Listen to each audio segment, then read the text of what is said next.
Hey, it's Nikki Glazer. If I was at the store and I saw a guy throw down Trojan Ecstasy Ultra Ribbed condoms on the counter, I'd be like, "Hi, I'm Nikki. Do you like me?" Boring condoms are a thing of the past. As a girl who can run a little dry sometimes, even when I'm super horned up, I would appreciate a Trojan Ecstasy Ultra Ribbed condom because they have ultra smooth premium lubricant inside and out for a more natural feel. So I don't have to feel insecure like, "Oh, I'm not wet enough." And they have extra deep ribs at the base and end to increase stimulation. So, he thought of me. And the comfort shape allows free movement for a more natural experience. Feel your best. Get yours on. Welcome to Scary Time by Indie Drop-In Network. Each week we feature an episode from the best independent creators. Subscribe for great scary content. If you would like to help Indie Drop-In support indie creators, you can buy us a coffee. Just go to buymeacoffee.com/indie drop-in or click the link in the show notes below. Today's episode is from My Paranormal Story. Don't forget to check out the show notes for links to subscribe and follow on social media. Enjoy the show. Begin. Barry continued to try and make contact with David, but it seemed like it wasn't working. But then, suddenly, the candle in the middle of the table started to flicker, and the wick had a strange spark glowing on it. I'm Tom Stewart, and this is My Paranormal Story.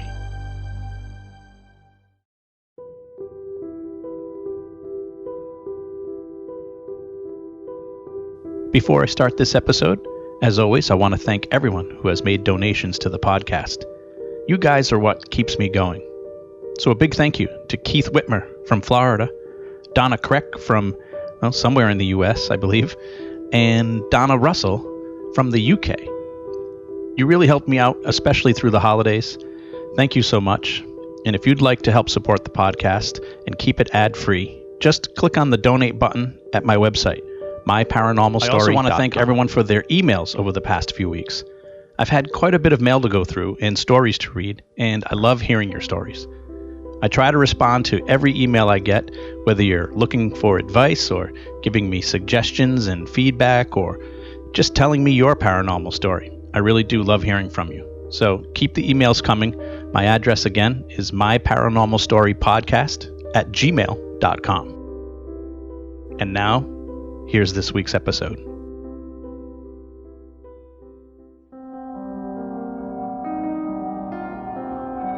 A few years ago, an old friend reached out to me. Her name is April. We were kind of friends back in high school. I mean, not the best of friends, but we hung out with a lot of the same people. We had a lot of the same classes together. She was a cheerleader and a dancer, and, she dated a lot of the jocks. I mean, I played sports, but I was no jock. I kind of mixed in with everyone, I wasn't in any cliques. And April and I, we hadn't really kept in touch since high school. I mean, aside from a few class reunions. But we are friends on Facebook. And back in 2014, she sent me a message out of the blue. She knew from following me on social media that I was at the time a paranormal investigator. And she reached out to me, hoping that I could help her out with the situation. But she wasn't asking me to investigate her home or give her advice about a haunting. She actually wanted the opposite. She wanted me to help her become haunted. In a way. She wanted me to help her contact her fiancé. Her dead fiancé.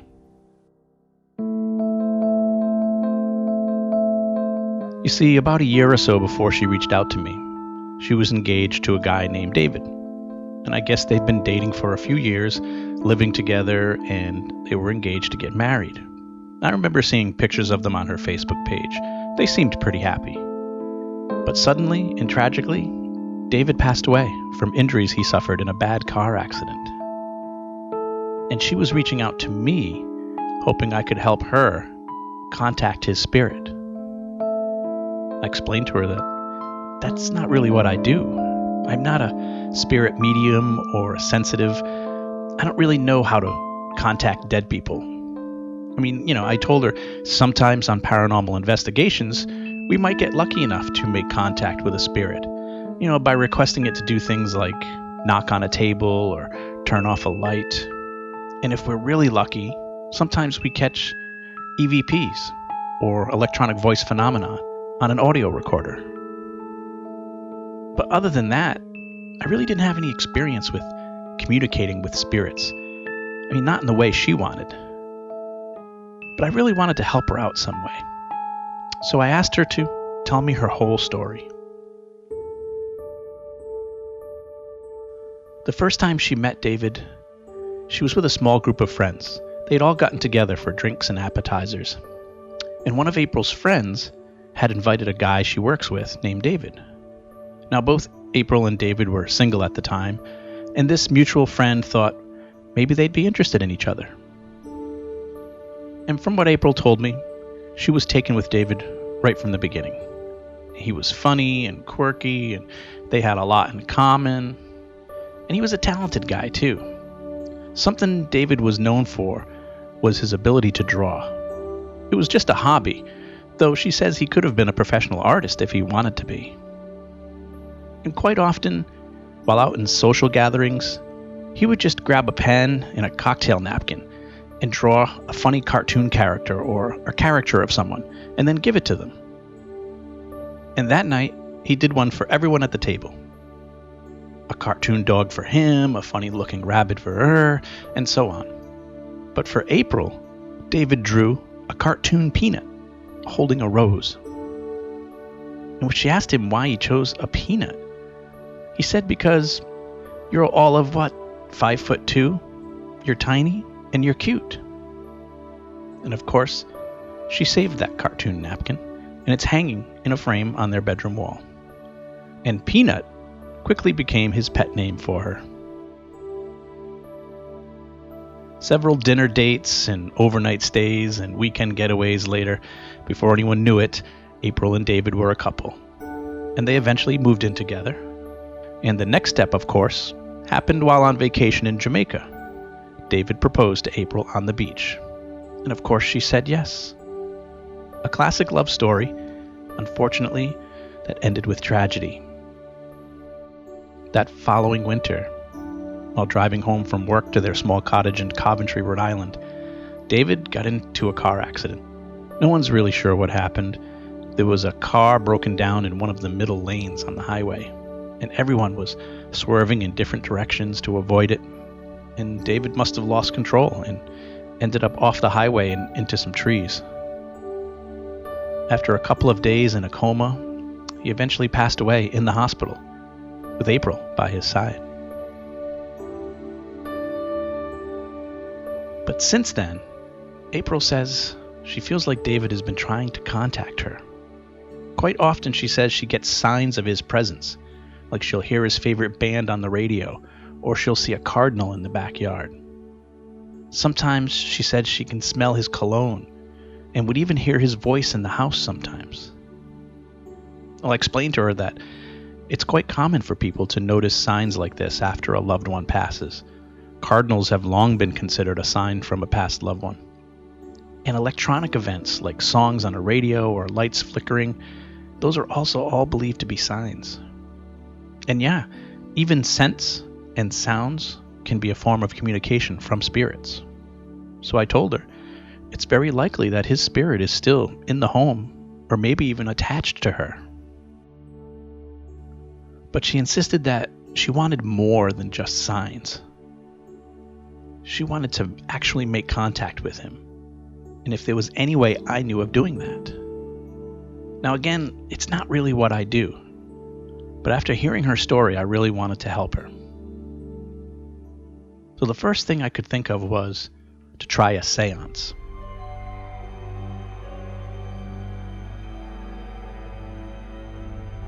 A séance is when a group of people try to combine their energy to communicate with a spirit. And I've been involved in a couple of séances over the years. If I'm being honest, I'm not really sure if they work. But the séances I went to were to contact people who had passed away long ago. You know, they were part of history. So there was really no way to know for sure who we were communicating with. And I wasn't sure if a séance was even possible for someone who passed away recently, but I knew just the person to talk to. I've had the pleasure of knowing a self-proclaimed spiritualist for many years now. His name is Barry. He owns his own mystic shop in Massachusetts. He sells lots of stones and oils and crystals, stuff like that. And he does quite a bit of spiritual readings and tarot card readings and stuff for people. He's a strange guy, but he's nice. Just a little strange. I first met Barry many years ago while I was working in radio. He would come on the show every now and then to do astrology readings for listeners. And over the years we became friends. He would invite me to his shop to give lectures on ghosts and spirits, and sometimes I'd invite him on paranormal investigations.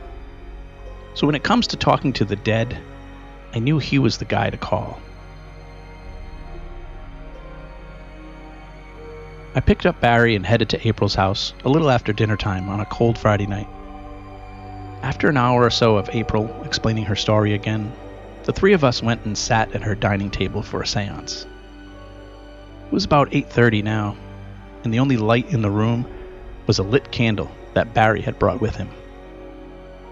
Now I placed an audio recorder on the table and pressed record, hoping that maybe I could catch some EVPs.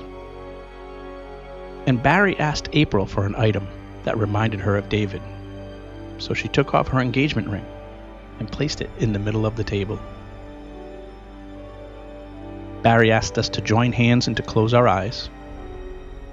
I reached across the table, put my right hand in April's and my left hand in Barry's, and slowly closed my eyes.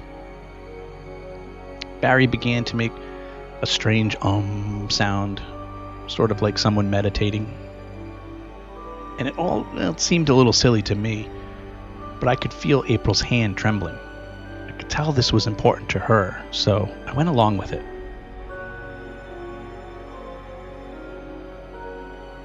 Barry continued to make his meditation sounds for several minutes, then took a big, deep breath and whispered, "I believe David is with us now." I opened my eyes and Barry began asking David to give us a sign of his presence. "Please let us know you're here, David." He said it several times. "April is with us. She wants to speak to you." But the room was quiet. We continued to hold hands in silence as Barry kept asking for David to communicate. "Could you please make a sound to let us know you're here?" It almost seemed like Barry's attempts at a séance were failing. Then suddenly, I noticed the room starting to get colder. And I know through my experiences that sudden temperature changes are a good indication of a spirit trying to manifest.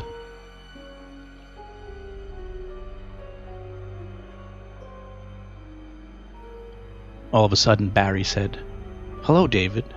Thank you for joining us." Just then, Barry opened his eyes and let go of our hands. "Can you feel it?" he said, putting his palms flat down on the table. I put my hands on the table to see what he was talking about, and I could feel it too. The table was vibrating, just a little bit, but I could feel it. As Barry continued to ask questions to David, I leaned over to take a peek under the table, just to see if Barry was doing something to make the table move. But his hands were on the table and his feet were flat on the floor. It was dark, but I couldn't see anything that would be causing the table to vibrate like this. Barry whispered to us that he was having a hard time hearing David. I wasn't sure why. It was as if he couldn't hear the words David was trying to say, like he was too far away or something. So he asked April to try to communicate. At this point, she looked to be in shock, just from the table vibrating. "Go ahead and tell David what you want to say," he told her. And she kind of froze up. She didn't know what to say or ask. So she just said, "I love you, and I miss you." Barry then explained that he wasn't sure how much longer he could keep David there, so if she had anything else to say to him, to do it now. So April mustered up some strength and asked, "Is there anything you want? Is there something I can do for you?" And the room remained quiet, except for our breathing. Barry continued to try and keep the communications open with David, but it seemed like it was slipping. "I think I'm losing him," he said. And then suddenly, the candle in the middle of the table started to flicker. It was as if there was a breeze going through the room, and the wick had a strange spark glowing on it. It was dancing around, but I couldn't feel any wind or breeze in the room. And then just like that, the flame went out. He's gone.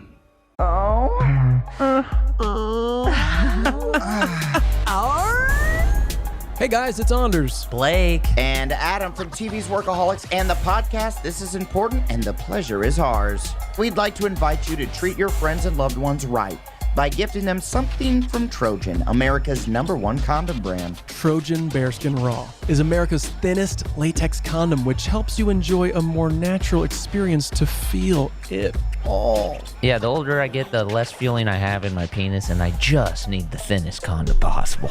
You have less feeling Yeah, it's slipping. because you jerk off with sandpaper? Yeah, it's just getting numb down there. So hook everyone you know up with some Trojan Bearskin Raw condoms, triple tested and trusted for over 100 years. Release the bear. Get grizzly with it. Bitch better have my honey. Trojan, feel your best? Get yours on.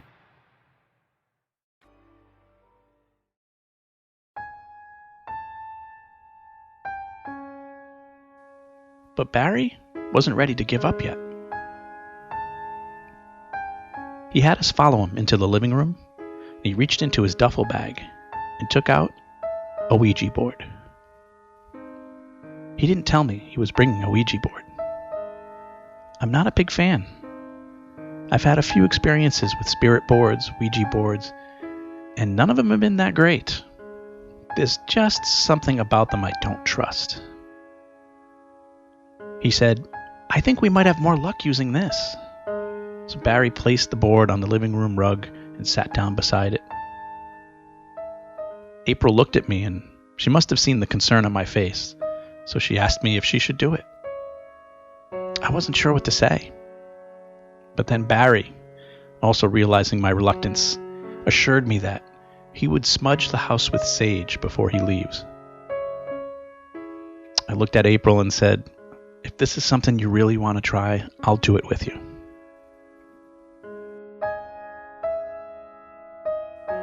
So we sat down on the rug in front of the board. Barry relit his candle and placed it near us. He reached into his bag and pulled out the planchette. The planchette is the little heart-shaped device that is used to spell out words and phrases on a Ouija board. But Barry's Ouija board was not one of those ones you buy at a toy store. His was handmade. The wood was much thicker and looked a lot older. And the letters on the board were written in something like out of Lord of the Rings. The middle of the board had the alphabet split up on 2 lines. And there was what looked like a hand-drawn sun in one corner and a moon in the other. In the bottom corners, on the left was the word yes, and on the right the word no. I don't know why I was nervous, but this time it was my hands that were shaking. Barry had us both lightly place our fingers on the planchette with him, and he slowly started moving it in small counterclockwise circles. "David, would you come into the living room with us?" And I just kept staring at the board, waiting for the planchette to spell something out. After a few minutes, Barry asked, "Is that you, David?" I could feel the planchette start to glide on the board. It pointed down to the bottom left towards the word yes, and then slid back up to the middle. "Do you miss April?" Barry asked. And the planchette again slid down to the word yes, and back up to the middle. At this point, I could see April tearing up. I had wished he hadn't asked that. And then he took it further. "Will you be living in this house with April?" And the planchette just kept going in circles. So Barry asked again, "Will you be living in this house with April?" And suddenly the planchette glided towards the bottom of the board again, but this time went over to the word no.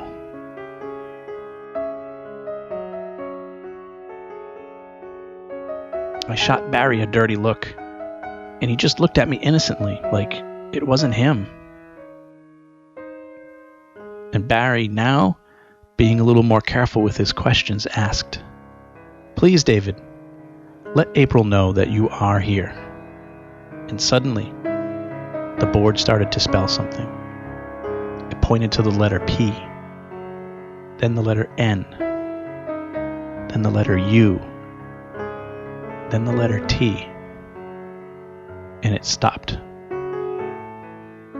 Barry looked up confused and said, "Peanut?"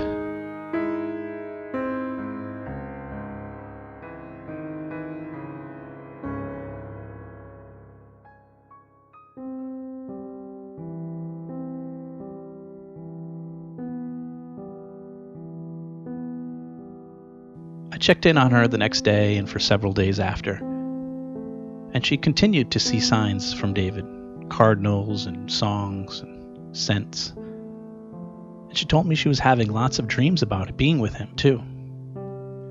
But sadly, and even more tragically, about 3 months later, I learned that April too had passed away. There was no accident or anything. She just passed away in her sleep.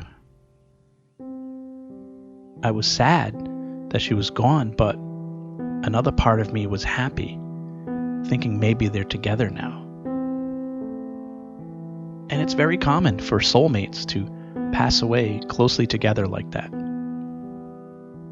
And I can only hope that the séance and the Ouija board session helped her find the peace she was looking for. The story doesn't end there either. After hearing about April's passing and thinking about our night communicating with David, it dawned on me that I had never listened to the audio from my recording of the séance. So much had happened that I totally forgot about it. And to my surprise, I did capture one EVP as the recorder was sitting on the table. I don't even want to tell you what I think it says. I'm just going to play it and let you decide for yourself. Here it is.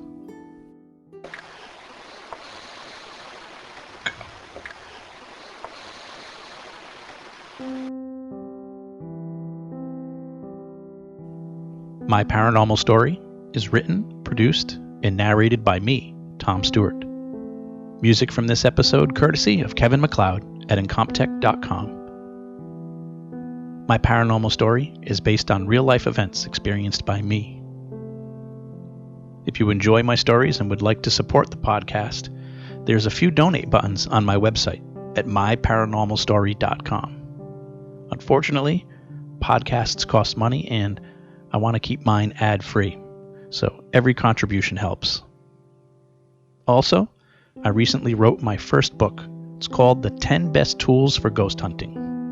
If you've ever wanted to learn more about the gadgets used in paranormal investigation, you can check out my book on Audible, Kindle, or Amazon.com. And there's a link to it on my website.